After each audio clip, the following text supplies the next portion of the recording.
அட ஏன்பா அந்த மைனாவை பற்றி நம்ம கழகத்தில் பேசணும்னா இந்த மைனாவுக்கு 84 லட்சம் தொண்டர்கள் இருக்காங்க. ஒருவேளை நாளைக்கு இந்த மைனா ஸ்குவாட் கட்சியாக மாறிச்சுன்னா இப்போவே நம்ம கூட்டணிக்கு துண்டு போட்டு வச்சுக்கலாம்ல. அதுக்காக தான் ஜென்சி ஜென் ஆல்ஃபா கிட்ஸ்லாம் இந்த மில்லேனியலோட உழைப்பையும் தன்னம்பிக்கையும் பார்த்து கற்றுக்கணும்.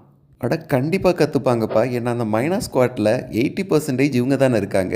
அவங்களுக்கெல்லாம் உலக பிரச்சனையாக இருந்தாலும் சரி, உள்ளூர் பிரச்சனையாக இருந்தாலும் சரி, இந்த மைனா பேசுனா தான் பிடிக்குது.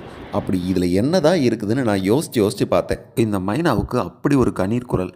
அந்த குரலை வச்சு ஒரே விஷயத்த 3 தடவை சொல்லுது. அதாவது 3 டைம்ஸ் சொல்லுது.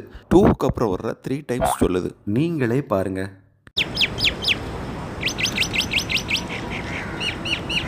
அப்படி சொல்கிறதுனால எவ்வளோ தூக்கம் இருந்தாலும் தூக்கம் வந்துடும்.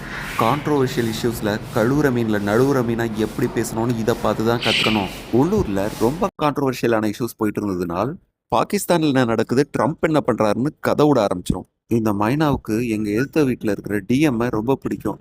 அவர் நிறைய அதிரசம் கொடுப்பாரு. அதே நேரத்தில் எங்கள் பக்கத்து வீட்டில் இருக்கிற அஜய்னா இதுக்கு ரொம்ப உசுறு. அண்ணா அண்ணான்னு உருகிட்டு இருக்கோம். திடீர்னு அஜய்க்கும் டிஎம்க்கும் முட்டிக்கிச்சா? ஐயோ, ஒருவேளை டிஎம் நம்மளை பார்த்து அஜயோட தம்பின்னு நினைச்சிட்டாங்கனால் அதனால இப்போ அஜய் சார்னு சொல்ல ஆரம்பிச்சிருச்சு. உழைப்பு தன்னம்பிக்கை மட்டும் இல்லை, சோஷியல் மீடியாவில் எப்படி சேஃபாக கான்டென்ட் போடணும்னு இதை பார்த்து தான் கற்றுக்கணும்.